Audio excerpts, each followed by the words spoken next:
ಭಗವತೋದಿತ. ಎಲ್ಲ ಪುರಾಣಗಳ ಸಾರವನ್ನ ಇದರಲ್ಲಿ ಆಮೂಲಾಗ್ರವಾಗಿ ತುಂಬಿದ್ದಾರೆ. 18 ಸಹಸ್ರ ಶ್ಲೋಕಗಳಲ್ಲಿ ಅದನ್ನು ಪರಿಪೂರ್ಣವಾಗಿ ಅರ್ಥವಾಗುವುದು ಅವರವರ ಯೋಗ್ಯತೆಯಂತೆ ಆಗತ್ತೆ. ಆದರೆ ಸಂಪೂರ್ಣವಾದ ಸಾರ ಇದರಲ್ಲಿದೆ. ಮತ್ತೆ ಬ್ರಹ್ಮಸೂತ್ರಗಳ ನಿರ್ಣಯ ಇದರಲ್ಲಿದೆ. ಭಾರತ ಮಹಾಭಾರತ ಲಕ್ಷ ಶ್ಲೋಕಾತ್ಮಕವಾದ ಭಾರತದ ನಿರ್ಣಯ ಇದು. ನಾವು ನಿತ್ಯ ಏನು ಗಾಯತ್ರಿ ಜಪ ಮಾಡ್ತೇವೆ ಅದಕ್ಕೆ ಭಾಷ್ಯ ರೂಪವಾಗಿದೆ, ವೇದಾರ್ಥಗಳಿಂದ ತುಂಬಿದೆ.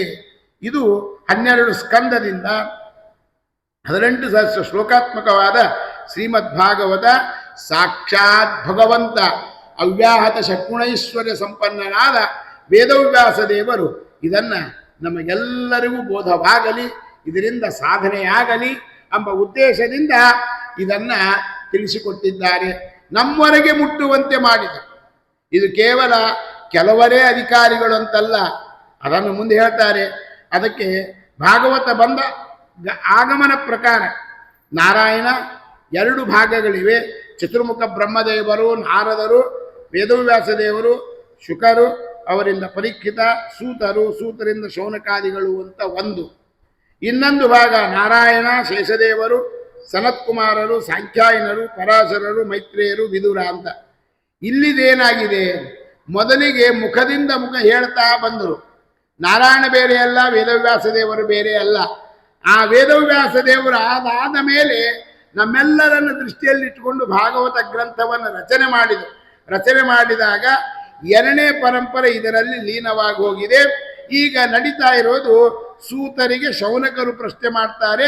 ಶೌನಕರನ್ನು ಉದ್ದೇಶವಾಗಿಟ್ಟುಕೊಂಡು ಅವರನ್ನು ಮುಂದೆ ಇಟ್ಟುಕೊಂಡು ಎಲ್ಲರಿಗೂ ಉಪದೇಶ ಮಾಡಿದ್ದಾರೆ, ಒಬ್ಬರಿಗೆ ಮಾತ್ರವಲ್ಲ. ಇಂಥ ಅತ್ಯದ್ಭುತವಾದ ಶ್ರೀಮದ್ ಭಾಗವತನ್ನ ಅತ್ಯವಶ್ಯವಾಗಿ ನಾವು ಮತ್ತೆ ಶ್ರವಣ ಮಾಡಬೇಕು. ಇಲ್ಲಿ ಇನ್ನೊಂದು ಪ್ರಶ್ನೆ ಬರುತ್ತೆ, ಭಾಗವತಕ್ಕೆ ಅಧಿಕಾರಿ ಯಾರು? ಕೇವಲ ಸದ್ವೈಷ್ಣವರ, ಬೇರೆಯವರಲ್ಲವಾ? ಭಗವಂತ ಚಾತುರ್ವರ್ಣಮಯ ಸಿಸ್ಟಮ್ಗಳು ಕರ್ಮ ವಿಭಾಗ ಅಂತಂದ, ಬ್ರಾಹ್ಮಣ, ಕ್ಷತ್ರಿಯ, ವೈಶ್ಯ, ಶೂದ್ರ ಅಂತ. ಅವ್ರು ಯಾರಿಗೂ ಉಳಿದವರಿಗೆ ಅಧಿಕಾರ ಇಲ್ಲವಾ? 3 ಜನಕ್ಕೇನ, 4ನೇದವರಿಗಿಲ್ಲ ಅಂದರೆ 4ನೇದವರಿಗೂ ಉಂಟು. ಶ್ರವಣಕ್ಕೆ ಎಲ್ಲರೂ ಅಧಿಕಾರಿಗಳಾಗಿದ್ದಾರೆ. ಸುಮ್ಮನೆ ಅವತಾರ ಬೇರೆ, ನಾವು ತಿಳಿದುಕೊಳ್ಳುವುದು ನೋಡಿ. ಆಗ ವಿದುರ ತಾನು ಶೂದ್ರನಾಗಿ ಹುಟ್ಟಿದ. ನಾರದರು ತಮ್ಮ ಪೂರ್ವಜನ್ಮದ ವೃತ್ತಾಂತವನ್ನು ಭಾಗವತದ ಮತ್ತೆ ರಚನೆ ಮಾಡಿ ಅಂತ ಪ್ರಾರ್ಥನೆ ಮಾಡಿಕೊಳ್ತಾಗ ಹೇಳ್ತಾರೆ. ನಾರದ ಮತ್ತು ವಿದುರ ಇಬ್ಬರೂ ಶೂದ್ರಗಳು ಎಂಬುದನ್ನು ಗಮನಿಸಿದಾಗ ಈ ಭಾಗವತ ಉಪದೇಶ ಕೇವಲ ಬ್ರಾಹ್ಮಣ, ಕ್ಷತ್ರಿಯ, ವೈಶ್ಯರಂತಲ್ಲ, ಭಗವಂತೇನು ವರ್ಣಾಶ್ರಮಗಳನ್ನು ಮಾಡಿದ ಎಲ್ಲರಿಗೂ ಅಧಿಕಾರ ಇದೆ. ಆದರೆ ಅವರವರ ಯೋಗ್ಯತೆ ಅರಿತು ಪ್ರೇರಕ. ಅದಕ್ಕೆ ಸ್ವಸ್ವಯೋಗ್ಯತಾನುಸಾರ. ಅದಕ್ಕೆ ಒಂದು ದಾಸರು ಮಾತಾಡ್ತಾರೆ, ಸೋಚಿತ ಕರ್ಮಗಳಾಚರಿಸುತ್ತ ಬಲು ನೀಚ ಬುದ್ಧಿಯಿಂದ ಹೋಗ್ಯಾಚಿಸದೆ. ಅಲ್ಲಿ ವಿಹಿತವ ಸೋಚಿತ. ಬ್ರಾಹ್ಮಣರಿಗೆ ಏನು ವಿಧಾನ ಮಾಡಿದ್ದಾರೆ, ಕ್ಷತ್ರಿಯರಿಗೆ ಏನು ವಿಧಾನ ಮಾಡಿದ್ದಾರೆ, ವೈಶ್ಯರಿಗೆ ಮತ್ತೆ ಇತರರಿಗೆ ಏನು ವಿಧಾನ ಮಾಡಿದ್ದಾರೆ, ಆ ವಿದ್ಯುಕ್ತವಾದ ಕ್ರಮದಲ್ಲಿ ಶ್ರವಣಾದಿಗಳನ್ನು ಮಾಡಿದರೆ ತಪ್ಪದೆ ಭಗವಂತ ಒಲಿತಾನೆ. 7ನೇ ಸ್ಕಂದದಲ್ಲಿ ಶ್ರವಣಾದಿಗಳನ್ನು ಮಾಡಿಸುವ ಬ್ರಾಹ್ಮಣಾದಿಗಳು ಇಲ್ಲದೆ ಇದ್ದರೆ ಕ್ಷತ್ರಿಯ ಇಲ್ಲದಿದ್ದರೆ ವೈಶ್ಯ, ಇವರ ಆಜ್ಞೆಯನ್ನು ಪಡೆದು ಕೊನೆಯವನು ಅಂತ್ಯಜನಿಗೂ ಕೂಡ ಉಪದೇಶ ಮಾಡುವ ಆ ಥರದ ಪರಿಸ್ಥಿತಿ ಉಂಟಾದಾಗ ಮಾತ್ರ ಅದನ್ನು ತಿಳಿದುಕೊಳ್ಳಬೇಕು. ಎಲ್ಲವನ್ನೂ ನಾನು ಮಾಡ್ತೇನೆ ಅಂತಂದರೆ ಇವತ್ತ ಒಬ್ಬ ಪಾಪ ಭಗವಂತನ ಹೆಸರಿಟ್ಟುಕೊಂಡವನು ಎಲ್ಲದಕ್ಕೂ ವಿರುದ್ಧವಾದ ಅರ್ಥಗಳನ್ನು ತಾನು ತಿಳಿದುಕೊಂಡು ಅದನ್ನೇ ಮಾತನಾಡ್ತಾನಲ್ಲ, ಹಾಗಾಗಬಾರದು. ಏನಿದೆ ಯಥಾರ್ಥ ಜ್ಞಾನ ಮಾಡಿಕೊಳ್ಳಬೇಕು. ನಮ್ಮ ಯೋಗ್ಯತೆಗಾಗದೇ ಇದ್ದರೆ ಇನ್ನೂ 10 ಬಾರಿ ಬೇರೆಯವರಿಂದ ತಿಳಿದುಕೊಂಡು ಯಥಾರ್ಥ ಜ್ಞಾನಕ್ಕಾಗಿ ಪರದಾಡಬೇಕೇ ವಿನಃ ನಾನು ತಿಳಿದುಕೊಂಡಿದ್ದೇ ಸರಿಯಾದ ಚಿಂತನೆ ಮಾಡಬಾರದು. ಇದನ್ನು ನಾವು ತಿಳಿದುಕೊಳ್ಳಬೇಕು. ಪದ್ಮಪುರಾಣದ ಒಂದು ವಿಷಯವನ್ನೇ ಇಲ್ಲಿ ತಿಳಿಸ್ತಾರೆ. ಏನಂದರೆ, ಶ್ರೀಮನ್ನಾರಾಯಣ ಏವಂ ಬ್ರುವಾಣೇ ಸತಿಪಾದರಾಯಣೆ ಮಧ್ಯೆ ಸಭಾಯ ಹರಿರಾವಿರಾಸಿ. ಮಧ್ಯದಲ್ಲಿ ಭಗವಂತ ಕುಳಿತುಕೊಂಡಿದ್ದಾನೆ. ಪ್ರಹ್ಲಾದ ಮತ್ತೆ ಅಲ್ಲಿ ಹೇಳ್ತಾ ಇದ್ದಾರೆ, ಬಾಲ್ಮೀಕ, ಅರ್ಜುನ ಇವರೆಲ್ಲರೂ ಕೂಡ ದಮಡಿ, ತಾಳು, ಮೃದಂಗ ಕುಣಿತಾ ಇದ್ದಾರೆ, ಹಾಡ್ತಾ ಇದ್ದಾರೆ, ಎಂತೆಂಥವರು. ಅದಕ್ಕೆ ನಾವು ಕುಣಿಬೇಕಾದರೆ ನಾಚುತ್ತೇವೆ, ಭಗವಂತನೆದುರಿಗೆ ಕುಣಿಬೇಕಾದರೆ ನಾಚಿಕೆ, ಮದುವೆ ಮುಂದೆ ಕುಣಿಬೇಕಾದರೆ ಆನಂದ. ಹಾಗಾಗಬಾರದು. ಈ ದೇಹ ಕೊಟ್ಟದ್ದು ಭಗವಂತ, ಅವನಿಗೆ ಅರ್ಪಣೆ ಮಾಡೋದು. ಅದಕ್ಕೆ ನೃತ್ಯ ಸೇವೆ ಕೊನೆಗಿಟ್ರು. ಅದಕ್ಕೆ ಆಚಾರ್ಯ ನೃತ್ಯ ಸೇವೆ ಅಷ್ಟೊತ್ತಿಗೆ ನಾವು ಜಾರಿ ಮನೆಗೆ ಹೋಗ್ಬಿಟ್ಟಿರ್ತೇವೆ. ಅದೇನು ಮಾಡೋದ್ರಿ, ಅಸಹ್ಯ, ನಮ್ಮ ಸ್ಥಾನ ಏನು ಮಾನೇನು ಅಂತ. ಆದರೆ ಭಗವಂತನೇ ಕುಣಿದು ತೋರಿಸಿದ್ದಾನಲ್ಲ. ದಶಮಸ್ಕಂದಲ್ಲಿ ನೀವು ಮುಂದೆ ಇವತ್ತು ಸಾಯಂಕಾಲ ಕೇಳ್ತೀರಿ, ಗೋಪಿಕಾಸ್ತ್ರೀಯರ ಜೊತೆಗೆ ಜಯತಿ ತೇರಿಕಂ ಜನ್ಮನ ವ್ರಜ, ಕೇಳಲಿಕ್ಕೆ ಆನಂದ.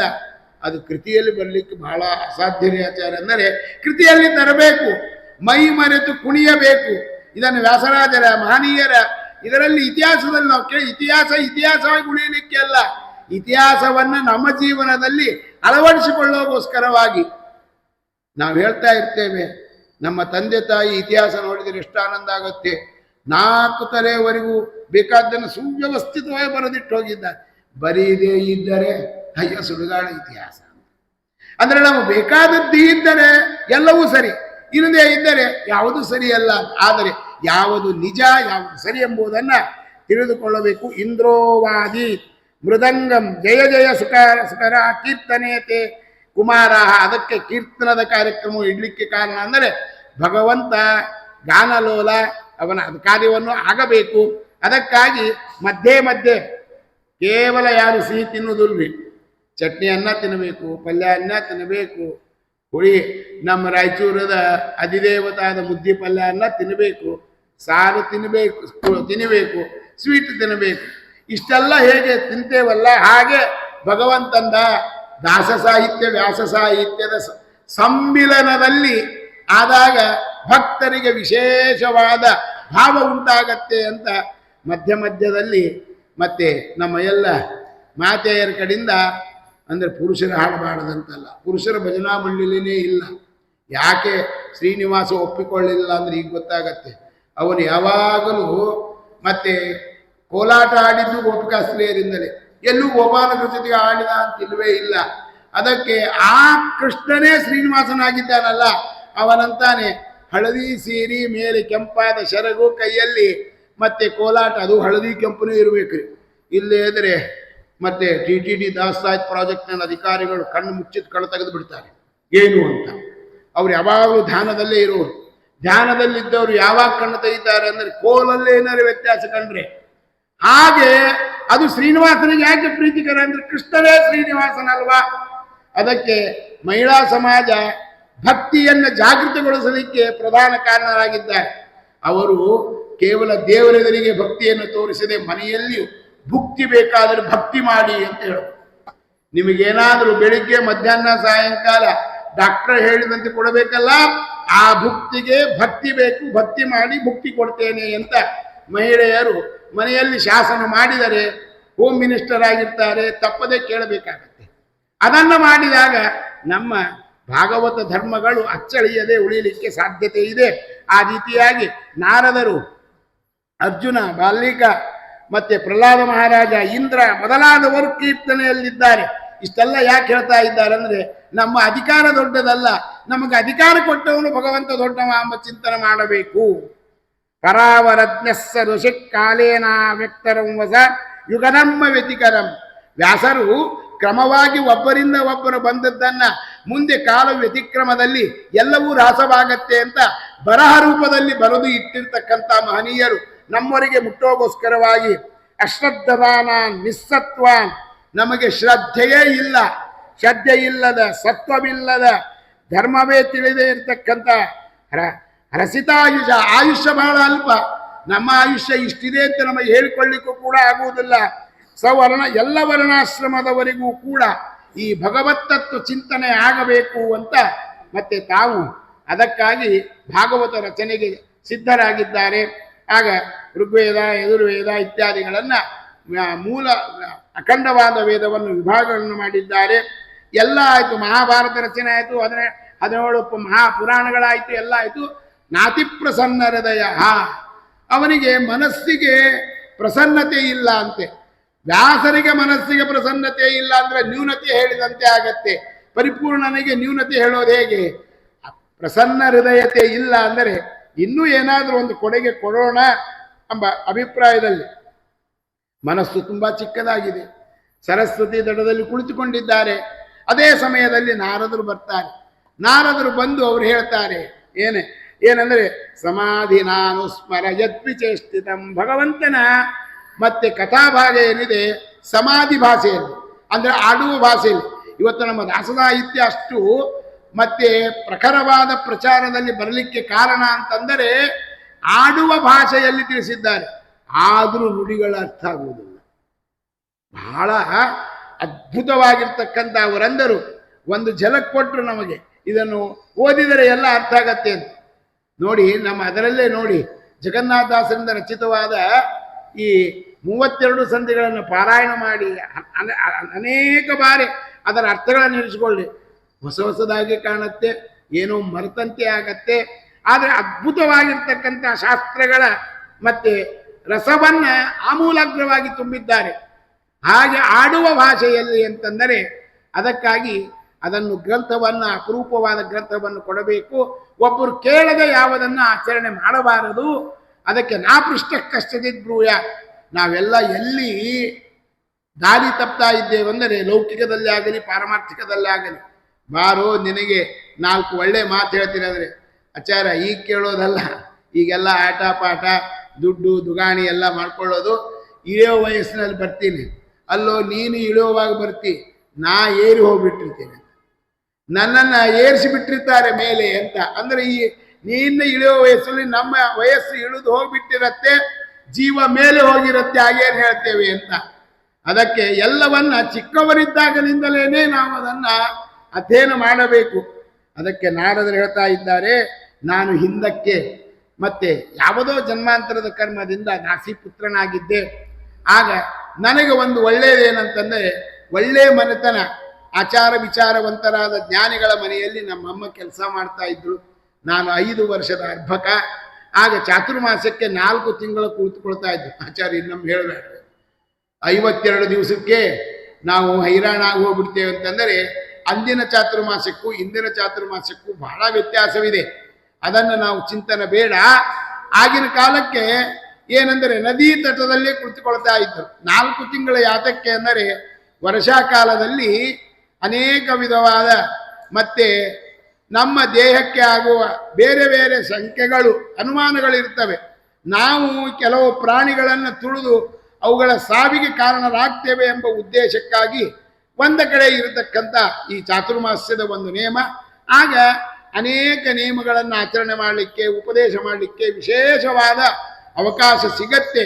ಜ್ಞಾನಿಗಳಿಂದ ಕೇಳುವ ಸೌಭಾಗ್ಯ ಪ್ರಾಪ್ತಿಯಾಗತ್ತೆ. ಅದಕ್ಕಾಗಿ ಚಾತುರ್ಮಾಸ್ಯವನ್ನ ಮತ್ತೆ ಹೇಳಿದ್ದಾರೆ. ಹಾಗೆ ಅನೇಕ ಜ್ಞಾನಿಗಳ ಚಿಂತನವಾಗ್ತಾ ಇತ್ತು. ಒಂದು ಮೂಲೆಯಲ್ಲಿ ನಾನು ನಿಂತು ಕೇಳ್ತಾ ಇದ್ದೆ. ನೋಡಿ, 5 ವರ್ಷದ ಅರ್ಭಕ. ಶ್ರೀಮದ್ ಭಾಗವತ ಮೊದಲಿಗೆ ಪ್ರಾರಂಭ ಮಾಡಿದ್ದು ಹಾಗೆ.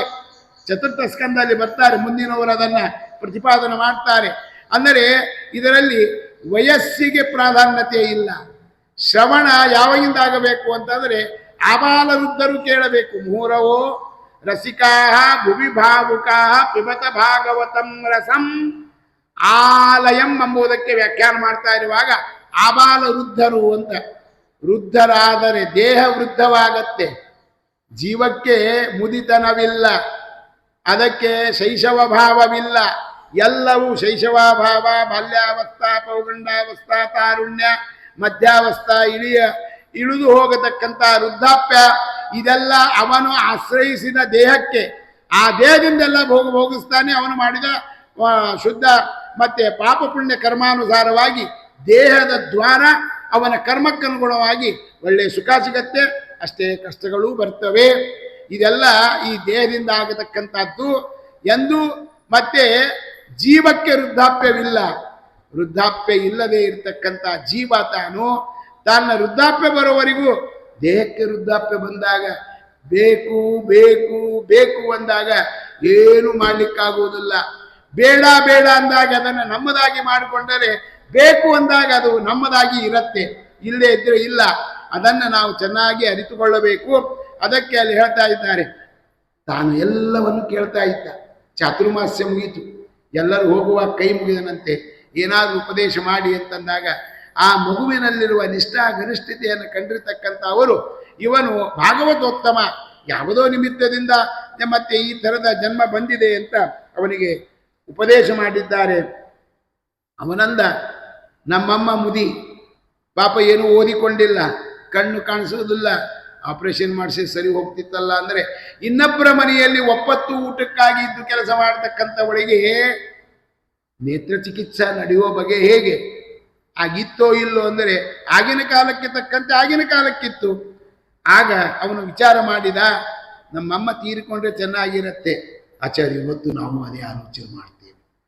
ಮನೆಗೆ ಬಂದ ತಕ್ಷಣ ಯಾರು ಇರಬಾರ್ದು. ಎಂಥ ಭಯಂಕರವಾದ ವಿಷಯ ಅಂತಂದರೆ, ಒಂದು ಮಾತು ಯಾರೂ ತಪ್ಪು ತಿಳ್ಕೊಳ್ಬೇಡಿ, ಪ್ರಸಂಗಾನುಗುಣವಾಗಿ ತತ್ವದ ವಿರುದ್ಧವಾದ ಚಿಂತನ ಮಾಡ್ತಾ ಇದ್ದವರ ತಲೆಯಿಂದ ಅದು ಹೊರಟು ಹೋಗಬೇಕು.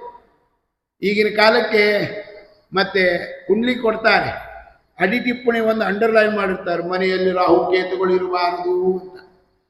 ರಾಹುಕೇತುಗಳಿರಬಾರದು ಅಂದರೆ ರಾಹುಕೇತುಗಳಿಲ್ಲದೆ ಇವತ್ತು ಮದುವೆ ಮಾಡಿ ಮಗಳು ಇರ್ತಾ ಇದ್ದಳ, ಮದುವೆ ಮಾಡಿಕೊಳ್ಳುವ ಮಗನಿರ್ತಾ ಇದ್ದನ, ಇದರ ಚಿಂತನವೇ ನಮಗೆ ಬರ್ತಾ ಇಲ್ಲ. ಬಹಳ ವಿಚಿತ್ರ, ಬಹಳ ಆಶ್ಚರ್ಯ. ಒಂದು ವರ ಒಂದು ಕನ್ಯಾ ಇದೆ ಅಂದರೆ ಅವರಿಗೆ ದೇಹ ಕೊಡತಕ್ಕಂಥ ತಂದೆ ತಾಯಿಗಳಿದ್ದಾರೆ. ಇದು ಭಗವಂತನ ಸೃಷ್ಟಿಯಲ್ಲಿ ಅನಿವಾರ್ಯವಾಗಿರ್ತಕ್ಕಂಥದ್ದು. ಅವರಿಗೆ ನಾವು ರಾಹುಕೇತುಗಳಂತ ಕರಿತಾಯಿ, ಅದನ್ನು ಕೇಳುವುದು ಆ ಕನ್ಯಾಗಳೇ ಇರ್ತಕ್ಕಂಥವ್ರೆ. ನಿಮ್ಮ ಅಪ್ಪ ಅಮ್ಮ ನಿಮ್ಮ ಜೊತೆಗೆ ಇರ್ತಾರಾ ಅಂತ, ನಿಮ್ಮ ಜೊತೆಗೆ ಇರ್ತಾರಾ ಅಂತ ಸ್ವರ ಎಳೆದಿದ್ದಾರೆ ಅಂದರೆ ಅದು ರೌಂಡೇ ಹಾಕಿಬಿಡಬೇಕು. ಇವ್ರ ಮನೆಗೆ ಕನ್ಯಾ ಕೊಡುವುದಿಲ್ಲ, ಹಾಗೆಲ್ಲ ಆಗಬಾರದು. ಅದರಿಂದಲೇ ನಮ್ಮ ಬ್ರಾಹ್ಮಣ ಸಮಾಜ ಈಗ ಅಳೆದು ಉಳಿತಾ ಇದೆ. ಉಳಿದದ್ದು ಅಳೆದು ಹೋಗಿಬಿಟ್ರೆ ಬ್ರಾಹ್ಮಣ, ಕ್ಷತ್ರಿಯ, ವೈಶ್ಯ, ಶೂದ್ರ ಅನ್ನೋದರಲ್ಲಿ ಕ್ಷತ್ರಿಯರಂತೂ ಮೊದಲಿಗೆ ಮೂಲೆ ಗುಂಪಾಗಿದ್ದಾರೆ, ಕೆಲವಷ್ಟು ಜನ ಸಿಗ್ತಾರೆ ಇಷ್ಟೇ. ಮುಂದೆ ವೈಶ್ಯರು ಎರಡನ್ನು ಇಟ್ಟು ಎರಡನ್ನು ಮೈನಸ್ ಮಾಡಬೇಕಾಗತ್ತೆ. ನಾವು ನಮ್ಮ ಉಳಿವಿಕೆಗಾಗಿ ನಾವು ಪ್ರಯತ್ನ ಪಡಬೇಕು. ಇವತ್ತು 60ರ ಮೇಲೆ 50ರ ಮೇಲೆ ಇರ್ತಕ್ಕಂಥ ಮಾತೆಯರಾಗಬಹುದು, ಪುರುಷರಾಗಬಹುದು, ಇವರು ಯಾರು ಲಕ್ಷ ರೂಪಾಯಿ ಸಂಬಳದಿಂದ ಬಂದವರಲ್ಲ. ಎಲ್ಲರೂ 500, 1000, 2000, 10,000. ನಾನು ನನ್ನ ಪೆನ್ಷನ್ ಕಾಲಕ್ಕೆ ನೋಡಪ್ಪ 30,000 ರೂಪಾಯಿ ತಗೊಂಡೆ, ಆದರೆ ಈಗ ಪೆನ್ಷನ್ ಬರ್ತಾ ಇದೆ ಲಕ್ಷ ರೂಪಾಯಿ. ಅಂದರೆ ಕಾಲಕ್ಕನುಗುಣವಾಗಿ ದ್ರವ್ಯ ಬೆಳೀತಾ ಹೋಗತ್ತೆ. ಆಗ ಸುಖವಾಗಿಲ್ಲವಾ ನೀವು? ಇವತ್ತು ಮಕ್ಕಳ ಸುಖಕ್ಕಾಗಿ ಬೆಂಗಳೂರಲ್ಲಿ ಒಂದು ಮನೆ ಬೇಕು, ನೀವಿದ್ದಲ್ಲಿ ಒಂದು ಮನೆ ಬೇಕು, ಒಂದು 10 ಪ್ಲಾಟ್ಗಳು ಬೇಕು, ಬ್ಯಾಂಕ್ ಬ್ಯಾಲೆನ್ಸ್ ಬೇಕು, ಅಪ್ಪ ಅಮ್ಮ ಹೊರಗಿರಬೇಕು. ಇಷ್ಟು ಚಿಂತನೆ ಮಾಡ್ತಾ ಇರುವಾಗ ನಮ್ಮ ಸಮಾಜ ಬೆಳೆಯುವ ಬಗೆ ಹೇಗೆ? ಇದನ್ನ ಇನ್ನೊಂದು ಕಳಕಳಿಯ ನನ್ನ ಪ್ರಾರ್ಥನೆ. ನನ್ನ ಮಾತುಗಳು ಸ್ವಲ್ಪ ಮನಸ್ಸಿಗೆ ನೋವು ಮಾಡಬಹುದು. ನಮ್ಮಲ್ಲಿ ಸುಮಾರು 21 ಮೇಲ್ಪಟ್ಟು ಪೀಠಗಳಿವೆ. ಅವರೆಲ್ಲರೂ ಕೂಡ ಸಮಾಜದ ಕಲ್ಯಾಣಕ್ಕಾಗಿ, ಸಮಾಜದ ಸುಧಾರಣೆಗಾಗಿ ತಮ್ಮನ್ನು ತಾವು ತೊಡಗಿಸಿಕೊಂಡಿದ್ದಾರೆ ವಿರಕ್ತರಾಗಿ.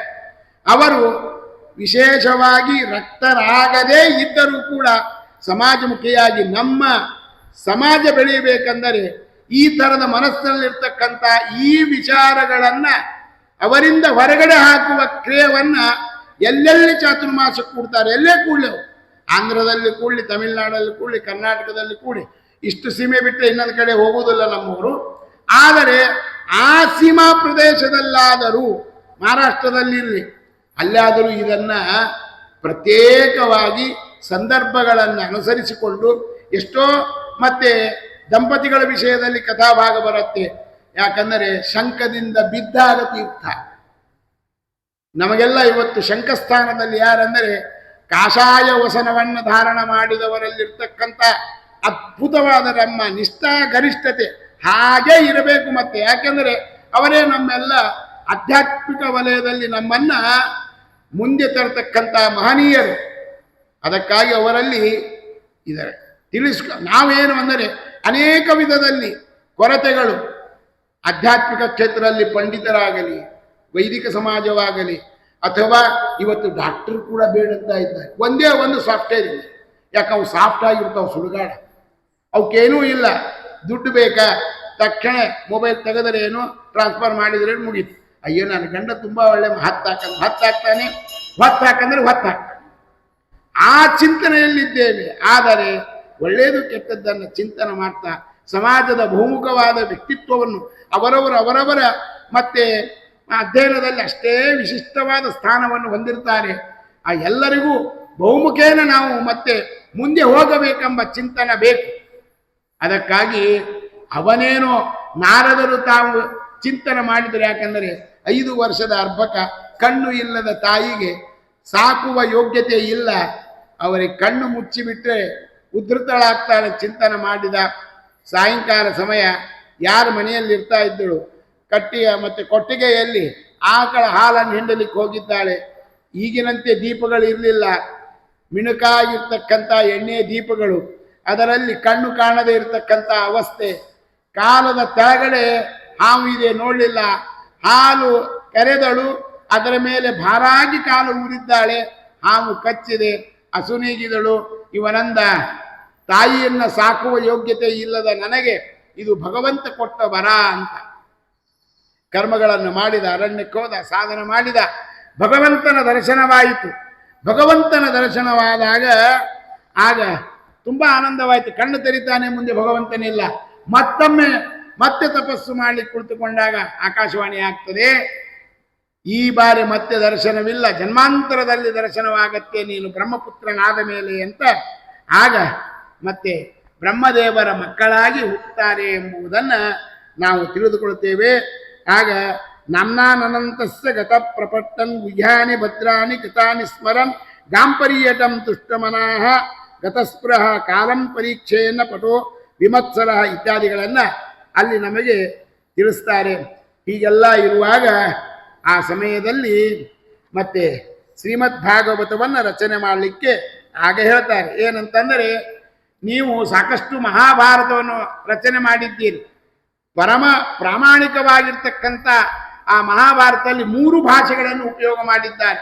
ಅದನ್ನು ನೇರವಾಗಿ ಭಗವಂತನ ಚಿಂತನೆಗೆ ಮತ್ತೆ ಆ ಭಾಷಾತ್ರಯಗಳ ಜ್ಞಾನ ಇಲ್ಲದಿದ್ದರೆ ಸಾಧ್ಯವಿಲ್ಲ. ಸಮಾಧಿನಾನುಸ್ಮರಯತ್ವಿಚೇಷ್ಟಿತಂ. ಆಗ ಭಗವಂತನ ಮತ್ತೆ ವಿಷಯಗಳನ್ನು ತಾವು ಮತ್ತೆ ಸಮಾಧಿ ಭಾಷೆಯಲ್ಲಿ ಹೇಳಬೇಕು ಅಂತಂದಾಗ ಸಮಾಧಿ ಭಾಷೆಯಲ್ಲಿ ಮಾಡಿದರು. ನಾರದ ಹೇಳಿದ್ದಕ್ಕಾಗಿ ಮಾಡಿದರು, ಅಂದರೆ ಒಬ್ಬರು ಪ್ರಾಶ್ನಿಕರು ಬೇಕು, ಅದಕ್ಕಾಗಿ ರಚನೆ ಮಾಡಿದ್ದಾರೆ. ಅದನ್ನು ನೇರವಾಗಿ ಶುಕಾಚಾರ್ಯರು ಉಪದೇಶ ಮಾಡಿದರು. ಶುಕಾಚಾರ್ಯ ಉಪದೇಶ ಪಡೆದ ತಕ್ಷಣ ತಂದೆಯನ್ನು ಬಿಟ್ಟು ಅಗಲಿ ತಾವು ಹೊರಟು ಹೋಗ್ತಾ ಇದ್ದಾರೆ. ಹೊರಟು ಹೋಗುವ ಮಗನನ್ನು ಕಂಡು ಬಹಳ ಅಪ್ಯಾಯತೆ ಬಂತಂತೆ. ಆಗ ಪುತ್ರ ಅಂತ ಕರೆದಾಗ ದ್ವೈಪಾಯನೋ ವಿರಹಕಾತರ ಆಜುಹಾವ. ವಿರಹಕಾತರರಂತೆ ಭಗವಂತನಿಗೆ ಯಾವ ವಿರಹವಿಲ್ಲ, ಯಾರ ಬಗ್ಗೂ ಮತ್ತೆ ಅವನಿಗೆ ಆಸಕ್ತಿ ಇಲ್ಲ. ಅದಕ್ಕಾಗಿ ಎಲ್ಲರಿಂದ ಪೂಜ್ಯನಾಗಿದ್ದಾನೆ.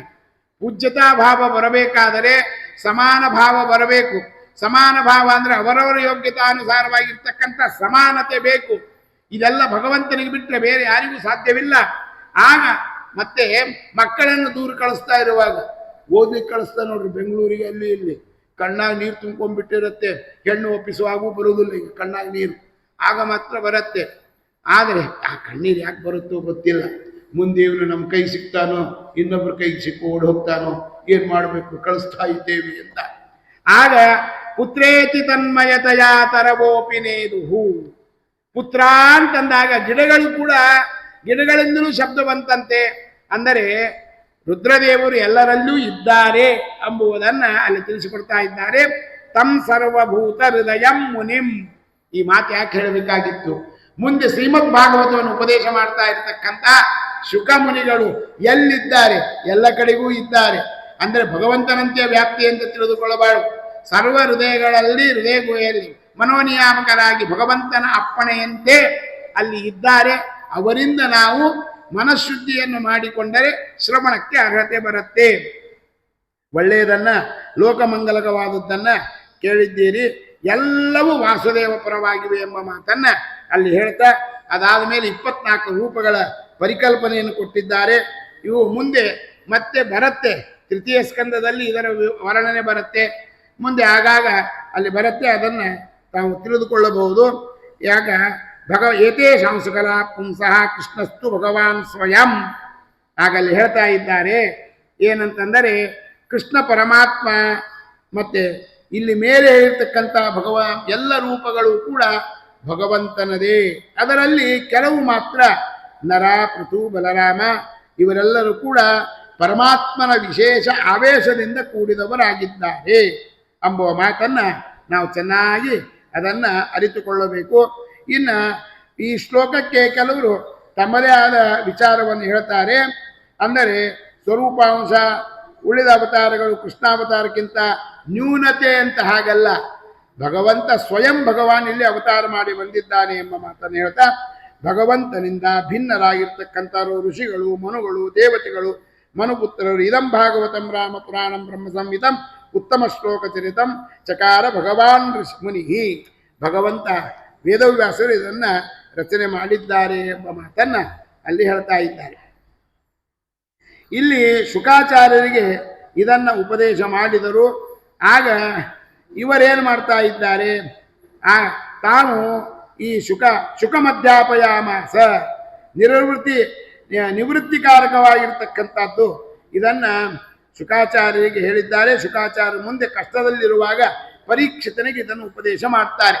ನಮಗೆ ಕಷ್ಟ ಬಂದಾಗೆ, ಸಂಕಟ ಬಂದಾಗ ವೆಂಕಟರಮಣ ಅಂತ, ಕಷ್ಟದಲ್ಲಿರುವ ಮಹಾಜ್ಞಾನಿಯಾದ ಚರ್ಮದೇಹವನ್ನು ಹೊಂದಿರತಕ್ಕಂಥ ಪರೀಕ್ಷಿತ್ ಮಹಾರಾಜನಿಗೆ ಉಪದೇಶಕ್ಕಾಗಿ ಮನೋನಿಯಾಮಕರಾದ ರುದ್ರದೇವರ ಅವತಾರಿಗಳಾದ ಶುಕಮುನಿಗಳು ಬರ್ತಾರೆ. ನಮ್ಮ ಕಷ್ಟದಲ್ಲಿ ಕೂಡ ನಾವು ಭಗವಂತನ ನೆನೆಸಿದರೆ ಭಗವಂತ ಯಾವುದೋ ಒಂದು ರೂಪದಲ್ಲಿ ಬಂದು ಯಾರಲ್ಲೋ ಪ್ರೇರಣೆ ಮಾಡಿ ನಮ್ಮ ಕಷ್ಟಗಳನ್ನು ದೂರ ಮಾಡ್ತಾನೆ. ಅದನ್ನು ಚೆನ್ನಾಗಿ ಚಿಂತನೆ ಮಾಡಬೇಕು. ಸುಡುಗಾಡು ಯಾರು ಮಾಡಿದ್ದಾರೆ? ಎಲ್ಲ ನಾವೇ ಮಾಡ್ಕೊಂಡಿದ್ದು. ನಾವು ತಿರುಗಿದ್ದೇವೆ ಇಲ್ಲ ಅಂತಲ್ಲ, ತಿರುಗಿದಕ್ಕೆ ಫಲ ಬರಬೇಕಾದರೆ ಒಬ್ಬ ಸಹಿ ಮಾಡಬೇಕಾಗ್ತದ್ರಿ. ಬ್ಯಾಂಕಿಗೆ ಹೋದ್ರೆ ಇವತ್ತಿಗೂ ಇನ್ನೊಬ್ಬರು ಯಾರ್ಯಾರೊಂದು ಸಹಿ ತಗೊಂಬರ್ರಿ ನಿಮ್ಮ ಮನೆ ಪಕ್ಕದವ್ರಂತ, ಇಲ್ಲ ಬ್ಯಾಂಕ್ನಲ್ಲಿ ಅಕೌಂಟ್ ಇದ್ದವರೇ ಸಹಿ ಮಾಡಬೇಕಂತ ಅವನು 10 ಬಾರಿ ಆಲೋಚನೆ ಮಾಡ್ತಾನೆ. ಹಾಗೆ ನಮಗೂ ಕೂಡ ಭಗವಂತ ಇನ್ನೊಬ್ಬರಲ್ಲಿ ಸೇರಿ ಬರಬೇಕಂದರೆ ಅದು ನಮ್ಮಲ್ಲಿ ಭಕ್ತಿ ಬೇಕಾಗತ್ತೆ, ಆ ಸಾಧನದ ಮತ್ತೆ ಪರಾಕಾಷ್ಠತೆ ಬೇಕು ಇತ್ಯಾದಿಗಳನ್ನ ಅಲ್ಲಿ ಹೇಳ್ತಾ ಇದ್ದಾರೆ. ಆಗ ಪರೀಕ್ಷಿತ್ ಮಹಾರಾಜನ ಅವತಾರವನ್ನು ಹಿನ್ನೆಲೆ ಹೇಳ್ತಾ ಇದ್ದಾರೆ. ಭಾಗವತಕ್ಕೆ ಯುದ್ಧ ಎಲ್ಲ ಮುಗಿದಿದೆ, ಕೊನೆಯ ಅವಸ್ಥೆ. ದುರ್ಯೋಧನ ಭೀಮನ ಗದೆಯಿಂದ ತೊಡೆಯನ್ನು ಸೀಳಿಸಿಕೊಂಡು ಕೊನೆ ಉಸಿರೆ ಎಳೆಯಲಿಕ್ಕೆ ಎಳಿತಾ ಇದ್ದಾನೆ. ಅದೇ ಕಾಲದಲ್ಲಿ ಅಲ್ಲಿ ಅಶ್ವತ್ಥಾಮಾಚಾರ್ಯ ಬಂದರು. ಬಂದ ಅಶ್ವತ್ಥಾಮಾಚಾರ್ಯ ಹೇಳ್ತಾ ಇದ್ದಾನೆ. ಆಗ ಅಶ್ವತ್ಥಾಮ್ನ ವಿಶಿಷ್ಟೇನ ಬ್ರಹ್ಮ, ಪರೀಕ್ಷಿತ್ ಮಹಾರಾಜ ಕಥಾಭಾಗವನ್ನು ಹೇಳ್ತಾ ಇರುವಾಗ ನೋಡಿ ಎಂಥ ಅದ್ಭುತ ಅಂದರೆ, ಸತ್ತು ಹುಟ್ಟಿದ, ಸತ್ತವನು ಮತ್ತೆ ಸತ್ತ, ನಾವು ಹುಟ್ಟಿ ಸಾಯ್ತೇವೆ, ಅವನು ಸತ್ತು ಹುಟ್ಟಿ ಸತ್ತ. ಇದು ಪರೀಕ್ಷಿತ್ ಮಹಾರಾಜನಲ್ಲಿರ್ತಕ್ಕಂಥ ಅದ್ಭುತತೆ. ಇದು ಮಹಾನುಭಾವನಾದ್ದರಿಂದ ಅವನಿಗೆ ಭಗವಂತ ತಾನಿದ್ದು ರಕ್ಷಣೆ ಮಾಡಿದ ಎಂಬ ಮಾತನ್ನ ಅಲ್ಲಿ ಹೇಳ್ತಾ ಇದ್ದಾರೆ. ಮೃತನಾದವನ ಕಥೆಯಿಂದ ಪ್ರಾರಂಭ ಮಾಡಿ ಅವನು ಮೃತನಾದ ಮೇಲೆ ಅದನ್ನು ಮುಗಿಸ್ತಾನೆ. ಕೊನೆಯಲ್ಲಿ ಸರ್ಪ ಮತ್ತೆ ಬಂದು ಕಚ್ಚತ್ತೆ, ಅದಾದ ಮೇಲೆ ಅವನು ಹಸುನೀಗ್ತಾನೆ. ಆಗ ಅಲ್ಲಿಂದ ಭಾಗವತ ಮುಗಿಯತ್ತೆ. ಆಗ ಶ್ರೀಮದ್ ಭಾಗವತದ ಮತ್ತೆ ಫಲವನ್ನು ಹೇಳ್ತಾ ಇರುವಾಗ, ಅಂದರೆ ನಮ್ಮ ಜೀವನ ಏನು, ಹುಟ್ಟದಿಂದ ಮರಣದವರೆಗೆ ಮಾತ್ರ. ಹುಟ್ಟಿನಿಂದ ಮರಣದವರೆಗೆ ನಾವು ಮಾಡಿದ ಒಳ್ಳೆಯ ಕಾರ್ಯಗಳಿದ್ದರೆ ನಮ್ಮಲ್ಲಿ ಅದ್ಭುತತೆ ಬರುತ್ತೆ ಎಂಬುದನ್ನು ಅಲ್ಲಿ ತಿಳಿಸಿದ್ದಾರೆ. ಅಶ್ವತ್ಥಾಮಾಚಾರ್ಯ ಬಂದರು, ಅವರಿಗೆ ಹೇಳಿದ ಏನಂತಂದರೆ 2 ಕೆಲಸ ಮಾಡಬೇಕು. ಪಾಂಡವರ ಸಂತಾನ ನಾಶ ಮಾಡು, ನನ್ನ ಮಡದಿಯಲ್ಲಿ ಔರಸ ಮಕ್ಕಳನ್ನು ಕಾಣು ಅಂತ. ತಥಾಸ್ತು ಒಂದು ಬಿಟ್ಟ. ದ್ವಾಪರಯುಗದಲ್ಲಿ ಅಂತ ದುರ್ಬುದ್ಧಿ ಬಂತು ಅಂತಂದರೆ ಅದು ವಿಪರ್ಯಾಸಕ್ಕೆ ಕಾರಣ. ಆಗ ಅದರಿಂದ ಅವನು ಮತ್ತೆ ಪಾಂಡವರ ಶಿಬಿರಕ್ಕೆ ಹೋದನಂತೆ. ಹೊರಗಡೆ ಮಲ್ಲಿಕೊಂಡಿದ್ದ, ಆಲೋಚನೆ ಮಾಡ್ತಾ ಇರುವಾಗ ಗೂಗಿ ಕಾಗಿಯನ್ನ ಹೊಡೆದು ತಿಂತಂತೆ. ಅದನ್ನೇ ತಲೆಯಲ್ಲಿಟ್ಟುಕೊಂಡು ತಾನು ಹೋದ. ಮಲಗಿರುವ ಆ ಉಪಪಾಂಡವರನ್ನೆಲ್ಲ ಸಂಹಾರ ಮಾಡಿದ್ದಾನೆ. ಧೃಷ್ಟದ್ಯುಮ್ನಾದಿಗಳೆಲ್ಲರೂ ಹೋಗಿದ್ದಾರೆ. ಬಟ್ ಆಗ ಹೇಳ್ತಾ ಇದ್ದಾರೆ, ಇಷ್ಟೆಲ್ಲ ಮಾಡಿದಾಗ ಇದು ಅವನಿಗೆ ಭಯ ಆಯಿತು. ಅರ್ಜುನ ಬರ್ತಾನೆ, ನನ್ನನ್ನು ಹಿಡಿದು ಸಂಹಾರ ಮಾಡ್ತಾನೆ ಅಂತ. ಆಗ ಬ್ರಹ್ಮಾಸ್ತ್ರವನ್ನು ಬಿಟ್ಟ. ಬ್ರಹ್ಮಾಸ್ತ್ರ ಬಿಟ್ಟಿದ್ದಾನೆ. ಈಚೆಗೆ ಉತ್ತರೆ ಗರ್ಭಕ್ಕೂ ಬಿಟ್ಟ. ಯಾಕೆ, ಒಂದು ಕುಡಿ ಉಳಿತಲ್ಲ, ನಿಷ್ಪಾಂಡವರನ್ನಾಗಿ ಮಾಡ್ತೇನೆ. ಯಾವ ಪಾಂಡವರು ಒಳ್ಳೆಯ ರೀತಿಯಿಂದ ಶಾಸನ ಮಾಡುವವರಿದ್ದಾರೋ ಅವರ ಕುಲವನ್ನೇ ನಾಶ ಮಾಡು. ನಮ್ದೆಲ್ಲ ಹಾಗೇನೆ. ಒಳ್ಳೆಯ ರೀತಿಯಿಂದ ಒಂದು 11 ವರ್ಷ ಬದುಕೇವಿ, ಮತ್ತೆ 12ನೇ ವರ್ಷ ಅವನೇ ಹಾಕಿರಬೇಕು ಅಂತ ಅವನು 12, 13 ಮಾಡಿ ಮುಗಿಸೋಣ ಅಂತ ಸಂಚು ಹಾಕ್ತಾನೇ ಇದ್ದಾರೆ. ಅವರ ಸಂಚು ಹಾಕೋದು ಸರಿ, ಇವನು ದಾಟಿ ಬರೋದು ಸರಿ. ಒಳ್ಳೆಯವರಿಗೆ ಕಾಲಿಲ್ಲ ಎಂಬುದು ಅಂದಿನಿಂದ ಇಂದಿನವರೆಗೂ ಕಾಣ್ತಾ ಇದ್ದೇವೆ. ಆ ರೀತಿಯಲ್ಲಿ ಒಳ್ಳೆತನಕ್ಕೆ ಮತ್ತೆ ಕೆಟ್ಟವರ ಗಂಟು ನೆಂಟುತನ ಬಹಳ ಇರುತ್ತೆ. ಕಾಲ ಎಳೆದ್ರೆ ಅಯ್ಯೋ, ಕಾಲು ಎಳೆದ್ರು ಬೀಳುವುದಿಲ್ಲ, ಇವನು ಹೇಗೆ ಎಳಿಬೇಕು ಅಂತ ಒಂದು ಬಾರಿ ಇಬ್ರು ಕೂಡ ಎಳೆದು ಬಿಡೋಣ ಅಂತ. ಧಾರ್ಮಿಕದಲ್ಲಿದ್ದವರಿಗೆ ಕಾಲ ಎಳೆಯುವ ಕಾರ್ಯವನ್ನು ಮಾಡುವರಿದ್ದಾರೆ. ಹಾಗೆ ಮಾಡುವುದರಿಂದ ಬರೋ ಫಲ ಏನಿಲ್ಲ. ನ್ಯೂನಾತಿರೇಕಗಳೇನಿವೆ ಅವರವರ ಜನ್ಮಾಂತರದ ಕರ್ಮಕ್ಕೆ ಅನುಗುಣವಾಗಿ ಬರ್ತಾ ಇರ್ತವೆ. ನಮ್ಮ ನ್ಯೂನತೆಗಳನ್ನು ನಾವು ಚಿಂತನೆ ಮಾಡಿದಾಗ ಇನ್ನೊಬ್ಬರ ನ್ಯೂನತೆಗಳನ್ನು ಎಣಿಸಬಾರದು ಅಂತ. ಅದಕ್ಕೆ ನಮ್ಮ ಬೆರಳೆ ಹೇಳಿಕೊಡ್ತವೆ. ಹೀಗೆ ಮಾಡಿದಾಗ 3 ಬೆರಳ ನಮ್ಮ ಕಡೆ ಬಂದಿರ್ತವೆ, ಅವು ಕಡೆ ಲಕ್ಷ್ಯ ಇರೋದಿಲ್ಲ. ನಿನ್ನ ನೋಡು ಅಂತ. ನನ್ನೇನು ನೋಡ್ತೀವೋ ನೀ ನೋಡಿಕೊಳ್ಳು ಅಂತ ಈ 3 ಬೆರಳು ಹೇಳುತ್ತೆ. ಆದರೆ ಎಂದೂ ಆಚೆಗೆ ಗಮನವೇ ಬರುವುದಿಲ್ಲ. ನಾವೆಂದಿಗೂ ನಮ್ಮನ್ನು ನಾವು ನೋಡಿಕೊಳ್ಳಬೇಕು. ಇಲ್ಲೇ ಅಶ್ವತ್ಥಾಮಾಚಾರ ಗತಿ ಎಂಥ ಅಧೋಗತಿ ಆಯಿತು. ಅವರೇ ಮುಂದೆ ಪರೀಕ್ಷಿತನಿಗೆ ಮಾಡಿದ ಅನ್ಯಾಯಕ್ಕಾಗಿ ಶುಕಮುನಿಗಳಾಗಿ ಬಂದು ಉಪದೇಶ ಮಾಡಿದರು ಎಂಬ ಕಥಾಭಾಗ ಬರುತ್ತೆ. ಹೀಗಿರ್ತಾ ಇರುವಾಗ ಆಗ ಅರ್ಜುನ ಹೋದ, ಕೃಷ್ಣ ಸಮೇತನ ಹೋಗಿದ್ದಾನೆ. ಬ್ರಹ್ಮಾಸ್ತ್ರ ಬಿಟ್ಟಿದ್ದಾರೆ. ಬ್ರಹ್ಮಾಸ್ತ್ರ ಉಪಸಂಹಾರ ಮಾಡಿಕೊಳ್ಳಿಕ್ಕಾಗಲಿಲ್ಲ. ಆಗ ಮತ್ತೆ ಅರ್ಜುನನೇ ಉಪಸಂಹಾರ ಮಾಡಿಕೊಂಡ, ಕಟ್ಟಿಕೊಂಡು ಬಂದು ತಂದು ಹಾಕಿದ. ಆಗ ದ್ರೌಪದಿ ದೇವಿ ಹೇಳುವ ಮಾತು, ಮಾತಾ ಶಿಶೂನಾಂ ನಿಧನಂ ಸುತಾನಾಂ ನಿಶಮ್ಯ. ಮಕ್ಕಳ ಸಾವು ತುಂಬ ಮನಸ್ಸಿಗೆ ಬೇಜಾರುಂಟಾಗಿದೆ, ದುಃಖವಾಗಿದೆ. ಆದರೂ ಕೂಡ ಅವಳು ಇವನನ್ನ ಸಂಹಾರ ಮಾಡು ಅಂತ ಹೇಳಲಿಲ್ಲ. ಆಗ ಬಂದಿರತಕ್ಕಂಥ ಆಗ ಒಂದು ಉಪದೇಶ, ಇಂಥ ಅತ್ಯದ್ಭುತವಾದ ಉಪದೇಶಗಳನ್ನು ಮಕ್ಕಳಿಗೆ ಹೇಳಬೇಕು. ದ್ವೇಷಾಂಕುರ ಇರಬಾರದು. ಅದಕ್ಕೆ ಸಯೇಶ ಭಗವಾನ್ ದ್ರೋಣಾಚಾರ್ಯರು ಪ್ರಜಾರೂಪದಲ್ಲಿ ಮಕ್ಕಳ ರೂಪದಲ್ಲಿ ಇರ್ತಾರೆ. ಅಂದರೆ ಮಗ ಅಪ್ಪನಂತೆ ಇರ್ತಾನೆ ಅಂತ ಹೇಳ್ತೇವಲ್ಲ, ಅದಕ್ಕೆ ತಸ್ಮಾನ್ ನೋರ್ಧ್ವಂ ಪತ್ನ್ಯಾಸ್ತೆ. ಅವನ ಮಡದಿ ಕೃಪಿ ದುಃಖ ಪಡಬಾರದು, ನನಗಾದ ದುಃಖ ಅವಳಿಗಾಗಬಾರದು. ಇದು ಮಾತೆಯರಲ್ಲಿರ್ತಕ್ಕಂಥ ವಿಶಾಲ ಹೃದಯ ಶ್ರೀಮಂತಿಕೆ. ಅವರು ಮನಸ್ಸು ಅಷ್ಟೇ ಕೋಮಲ, ಅವರ ಹೃದಯ ಶ್ರೀಮಂತಿಕೂ ಅಷ್ಟೇ. ಇದನ್ನು ನಾವು ಕಾಣಬೇಕು. ಹೃದಯ ಶ್ರೀಮಂತಿಗೆ ಸ್ತ್ರೀಯರಲ್ಲಿದೆ. ಅದಕ್ಕೆ ಇನ್ನೊಬ್ಬರ ಹುಟ್ಟಿದ ಮನೆಯಿಂದ ಮೆಟ್ಟಿದ ಮನೆಗೆ ಬಂದಾರ ಆ ಹೃದಯ ಶ್ರೀಮಂತಿಕೆ ಅವರನ್ನು ಕಾಪಾಡುತ್ತೆ. ಅದೇ ರಕ್ಷಾ ಕವಚ ಆಗತ್ತೆ. ಆ ಹೃದಯ ಶ್ರೀಮಂತಿಕೆ ಇಲ್ಲದೆ ಇದ್ದರೂ ಮಾತ್ರ ಹೃದಯ ಶ್ರೀಮಂತಿಕೆ ತೋರಿಸೋದು. ಎಲ್ಲ ಹಣಿಬಾರ ಗೊತ್ತದ ಬಿಡಿ ಅಂತ ಮಾಡುದು. ಭಗವಂತ ನಮಗೆ ಹೃದಯ ಶ್ರೀಮಂತಿಕೆ ಕೊಟ್ಟಿದ್ದಾನೆ, ನಾವು ಕಾಪಾಡಿಕೊಳ್ಳಬೇಕು ಅಂತ. ಅವಳಿಗೆ ದುಃಖವಾಗಬಾರದು ಅಂತ ಹೇಳಿದಾಗ ಆ ಸಮಯದಲ್ಲಿ ಧರ್ಮರಾಜನಿಗೆ ಸಂತೋಷ ಆಗತ್ತೆ. ಭೀಮ ಕೊಂದು ಹಾಕು ಅಂತ ಹೇಳ್ತಾನೆ. ಆಗ ಪರಮಾತ್ಮ ಹೇಳಿದ ಏನೆಂದರೆ, ದ್ರೌಪದಿ ದೇವರಿಗೆ, ಭೀಮಸೇನ ದೇವರಿಗೆ ನನಗೆ ಸಮ್ಮತವಾದ ಕಾರ್ಯವನ್ನು ಮಾಡು ಅಂತಂದಾಗ, ಬಂಧನಂ ದ್ರವಿಣಾದಾನಂ ಸ್ಥಾನಾನ್ ನಿರ್ಯಾಪಣಂ ತಥಾ ಏಷೈ ಬ್ರಹ್ಮಬಂಧೂನ.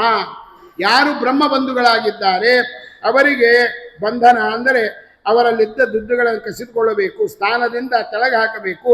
ಇದೇ ಅವರಿಗೆ ಶಿಕ್ಷೆ ಎಂಬ ಮಾತನ್ನ ಹೇಳಿದ್ದಾರೆ. ಇದು ಸ್ವಾಪ್ನಿಕವಾಗಿರ್ತಕ್ಕಂಥದ್ದು. ಮಹಾಭಾರತದಲ್ಲಿ ಸ್ವತಃ ಭೀಮ ಹೋಗಿ ಅವನನ್ನ ಕಟ್ಟಿಕೊಂಡು ಬರ್ತಾನೆ. ಅದೇ ಸಮಯದಲ್ಲಿ ಬ್ರಹ್ಮಾಸ್ತ್ರ ಬಿಡ್ತಾನೆ. ಬ್ರಹ್ಮಾಸ್ತ್ರ ಬಿಟ್ಟಾಗ ಅರ್ಜುನ ಕೃಷ್ಣ ಧಾವಿಸಿ ಹೋಗ್ತಾರೆ. ಆಗ ಪ್ರತಿ ಬ್ರಹ್ಮಾಸ್ತ್ರ ಅರ್ಜುನನಿಗೆ ಹೇಳಿ ಬಿಡಿಸ್ತಾರೆ. ಆ ಬ್ರಹ್ಮಾಸ್ತ್ರದಿಂದ ಅಣುಬಾಂಬ ಬಿಟ್ಟರೆ 12 ವರ್ಷಗಳವರೆಗೆ ಬೆಳೆಯುವುದಿಲ್ಲ ಅಂತ ಕೇಳ್ತೇವಲ್ಲ, ಆ ಥರದ್ದು. ಆಗ ಸ್ವಯಂ ವ್ಯಾಸರು ಮಧ್ಯದಲ್ಲಿ ಬಂದು ನಿಲ್ಲುತ್ತಾರೆ, ಹೇಳ್ತಾರೆ. ಆಗ ಅವನಲ್ಲಿ ಬ್ರಹ್ಮಚರ್ಯ ನಷ್ಟವಾಗಿದೆ, ಕಾರ್ಯ ಮಾಡದೇ ಇದ್ದರೂ ಆ ಮಾತುಗಳನ್ನು ಆಡಿದರೂ ಬ್ರಹ್ಮಚರ್ಯ ನಾಶವಾಗತ್ತೆ ಅಂತ ಹೇಳಿದ್ದಾರೆ. ಆ ಸಮಯದಲ್ಲಿ ಆಗ ಮತ್ತೆ ತಾನು ಮತ್ತೆ ಅದನ್ನು ಅಸ್ತ್ರವನ್ನು ಉಪಸಂಹಾರ ಮಾಡಿಕೊಳ್ತಾನೆ. ಎಲ್ಲರಿಗೂ ಹಾಕಿದ ಬ್ರಹ್ಮಾಸ್ತ್ರ ಉಪಸಂಹಾರ ಮಾಡಿಕೊಂಡ. ಆದರೆ ಉತ್ತರೇ ಗರ್ಭಕ್ಕೆ ಬಿಟ್ಟದ್ದು ಮಾಡಲಿಲ್ಲ. ಸ್ವಯಂ ಭಗವಂತ ಹೋಗಿ ರಕ್ಷಣೆ ಮಾಡಿದ. ಪರೀಕ್ಷಿತ ಅಂತ ಕರೆದಿದ್ದಾರೆ. ಅದಾದ ಮೇಲೆ ಕುಂತಿದೇವಿಯ ಪ್ರಾರ್ಥನೆ ಇದೆ. ಕುಂತಿದೇವಿ ಆಗ ಕೇಳಿಕೊಂಡಿದ್ದಾಳೆ, ವಿಪದ ಸಂತನಶ್ವ ತತ್ರ ಜಗತ್ಪತಿ ಅಂತ ಕುಂತಿದೇವಿ ಪ್ರಾರ್ಥನೆ ಆಯಿತು. ಪ್ರಾರ್ಥನೆ ಅದಾದ ಮೇಲೆ ತಾನು ಮತ್ತೆ ದ್ವಾರಕ್ಕೆ ಹೋಗಬೇಕು ಅಂದಾಗ, ರಾಜ್ಯದಲ್ಲಿ ಗೊಂದಲ, ನಾನು ಕೂಡುವುದಿಲ್ಲ ಅಂದಾಗ ಮತ್ತೆ ಶಾಂತಿ ಪರ್ವದ ಉಪದೇಶವನ್ನು ಮತ್ತೆ ಸರಪಂಚರ ಮೇಲೆ ಮಲಗಿರ್ತಕ್ಕಂಥ ಭೀಷ್ಮರಿಂದ ಮಾಡಿಸ್ತಾರೆ. ರಾಜ್ಯವನ್ನು ಪರಿಪಾಲನೆ ಮಾಡಿದ. ಆಮೇಲೆ 6 ತಿಂಗಳವರೆಗೆ ಅಲ್ಲೇ ವಾಸ ಮಾಡಿದ ಅರ್ಜುನ ಭೀಮನ ಜೊತೆ ಪರಮಾತ್ಮನ ಜೊತೆಗೆ ಹೋದಾಗ ಅಲ್ಲಿಂದ ಬರುವಾಗಲೇನೆ ಯಾದವರೆಲ್ಲ ನಾಶವಾದದ್ದೆಲ್ಲ ಹೇಳಿದ ಮೇಲೆ ಆಗ ಇವರು ಎಲ್ಲರೂ ಕೂಡ ತಾವು ನಮಗೂ ಕೂಡ ಮತ್ತೆ ಭಗವಂತನ ಆಜ್ಞೆ ಆಗಿದೆ ಅಂತ ಯುಧಿಷ್ಠಿರ ವಜ್ರನನ್ನ ಮಥುರೆಯಲ್ಲಿ ಅಲ್ಲಿ ಪರೀಕ್ಷಿತನನ್ನ ಕೂಡಿಸಿದ. ಪರೀಕ್ಷಿತ್ ಮಹಾರಾಜ ತಾನು ಶಾಸನ ಮಾಡ್ತಾ ಇರುವಾಗ ಕಲಿ ಪ್ರವೇಶವಾಗಿದೆ, ಕಲಿಗೆ ಸ್ಥಾನಗಳನ್ನು ಕೊಟ್ಟ ಅಂತ ಹೇಳ್ತಾ ಇದ್ದಾರೆ. ನೋಡಿ, ಇದು ಬಹಳ ಅತ್ಯದ್ಭುತವಾಗಿದೆ. ಆಗ ಅವನಂತ ಇದ್ದಾನೆ, ನನ್ನನ್ನು ನೀನು ಸಂಹಾರ ಮಾಡಬೇಡ. ಧರ್ಮ ಮತ್ತು ಗೋಮಾತೆ ಇಬ್ಬರು ಮತ್ತೆ ಧರ್ಮ ಒಂಟಿಕಾಲ ಮೇಲೆ ನಿಂತಾಗ ಆ ಸಮಯದಲ್ಲಿ ಕೇಳಿಕೊಂಡಾಗ ಆಗ ತಪಸ್ಸು, ಶೌಚ, ದಯ ಈ ಮೂರೂ ಗೋವಿಂದ, ಸತ್ಯವೊಂದು ಉಳಿದಿದೆ ಅದನ್ನು ತೆಗೆದುಹಾಕಬೇಕು ಅಂತ ನೋಡ್ತಾ ಇದ್ದಾನೆ ಅಂತಂದಾಗ ಆಗ ಇವನು ನಿಗ್ರಹಕ್ಕೆ ಹೋದಾಗ ಅವನಂದ, ಇಲ್ಲ ನೀನು ಮತ್ತೆ ನನಗೆ ಕೇಳಿದ್ದು ಕೊಡು ಅಂದಾಗ ಆಗ ಹೇಳ್ತಾ ಇದ್ದಾನೆ ಏನಂತಂದರೆ, ಆಯಿತು ಪ್ರಾರ್ಥನೆಯನ್ನು ಮನ್ನಿಸಿ ಆಗ ದ್ಯೂತ, ಪಾನಾಸ್ತ್ರಿ ಮತ್ತು ಪ್ರಾಣವಧೆಯನ್ನು ಕೊಟ್ಟ. ಇಷ್ಟಕ್ಕೆ ಸಂತೋಷ ಆಗಲಿಲ್ಲ, ಯಾಕೆ ನಮ್ಮಲ್ಲೆಲ್ಲರನ್ನು ಹಿಂಡಿ ಹಾಕಬೇಕಲ್ಲ. ಪುನಃ ಮತ್ತೆ ಅವನು ಕೇಳಿದಾಗ ಬಂಗಾರವನ್ನು ಕೊಟ್ಟು ಬಿಟ್ಟರೆ ಅದರ ಜೊತೆಗೆ 5 ಸ್ಥಾನವನ್ನು ತಾನು ಕೊಡ್ತಾನೆ. ಸುಳ್ಳು, ಅಹಂಕಾರ, ಕಾಮ, ರಜೋಗುಣ ಇತ್ಯಾದಿಗಳನ್ನೆಲ್ಲ ತೆಗೆದುಕೊಂಡ. ಅದು ಮೊದಲಿಗೆ ಪರೀಕ್ಷಿತನನ್ನೇ ಮತ್ತೆ ಅದರಲ್ಲಿ ಸಿಕ್ಕಿಸಿ ಹಾಕಿತು. ಅದಕ್ಕೆ ನಾವು ಯಾರಿಗೆ ಆರಿಸಬೇಕು, ಕೆಟ್ಟವರನ್ನ ಎಂದಿಗೂ ಆರಿಸಬಾರದು ಅಂತ. ಆಗ ಬ್ರಾಹ್ಮಣ ಮತ್ತೆ ತಾನು ಅರಣ್ಯಕ್ಕೆ ಹೋಗಿರ್ತಾನೆ, ಬೇಟೆ ಆಡಿದ. ಆಗ ಶೃಂಗಿಯ ಅಪ್ಪನ ಕೊರಳಲ್ಲಿ ಹಾವನ್ನು ಹಾಕಿದ. ಅದರಿಂದ ಶೃಂಗಿ ನೋಡಿದ, ಅತ್ತ ಶಾಪ ಕೊಟ್ಟ, 7ನೇ ದಿವಸ ಸಾವಾಗಲಿ ಅಂತ. ಇದನ್ನು ಕೇಳಿ ಸರ್ವಸಂಗ ಪರಿತ್ಯಾಗ ಮಾಡಿ ತಾನು ನದಿ ತೀರಕ್ಕೆ ಬಂದು ಕುಳಿತುಕೊಂಡಿದ್ದಾನೆ. ಅದೇ ಸಮಯದಲ್ಲಿ ಅಲ್ಲಿ ಸಾಕ್ಷಾತ್ ಮತ್ತೆ ಪರೀಕ್ಷಿತ್ ಮಹಾರಾಜರಿಗೆ ಉಪದೇಶ ಮಾಡುವಗೋಸ್ಕರವಾಗಿ ಮತ್ತೆ ಅಲ್ಲಿ ಶುಕಾಚಾರ್ಯರು ಬಂದಿದ್ದಾರೆ. ಮತ್ತೆ ಯತ್ಕೀರ್ತನಂ ಹಾಗೆ ಹೇಳ್ತಾ ಇದ್ದಾರೆ, ಅದ್ಭುತವಾದದ್ದು ಅಂತ. ಹೀಗೆ ಪ್ರಥಮ ಸ್ಕಂದದಲ್ಲಿ ಹೇಳಿ ದ್ವಿತೀಯ ಸ್ಕಂದದಲ್ಲಿ ಅತ್ಯದ್ಭುತವಾಗಿರ್ತಕ್ಕಂಥ